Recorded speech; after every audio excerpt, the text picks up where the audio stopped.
Aaron, students I caught up with tonight say their biggest complaint about this country, politics. College students are losing hope in the future of America. That's what the Panetta Institute for Public Policy is finding in its latest nationwide survey.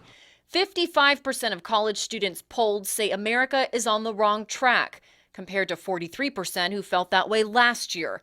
And 52% say the dissatisfaction is with the quality of the country's political leadership. Well, I can definitely agree with the students. We're pretty dissatisfied with the way the political system has worked out. I think a lot of things need to change.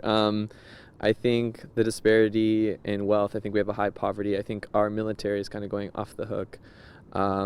Securing interests abroad, I think we need to start securing interests here and lowering the poverty levels of America. So this election year, students are being extra careful in supporting the candidate who speaks to their beliefs. I definitely am going to vote for Bernie. Bernie Sanders. Bernie Sanders, but if not, I will vote for a third party. In fact, out of about 25 students we asked, all of them say they are voting for Sanders, which is similar to the results of the survey. When asked, 74% of college students say they will choose Bernie over Hillary. Bernie Sanders really resonates with some of the things that I believe in.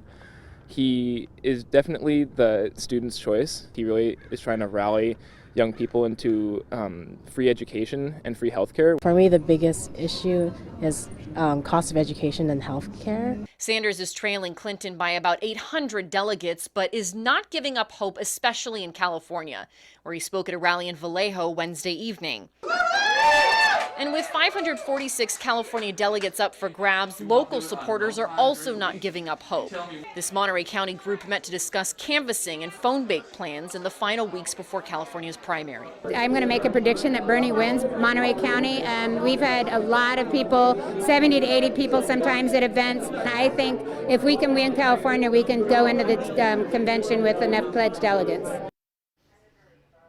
Now, other findings in the survey, 86% of students say global warming is a very serious problem. 71% say Syrian refugees should be welcomed into the U.S. and 90% say increasing ethnic diversity in the country is a positive thing. Erin. Lauren, thank you.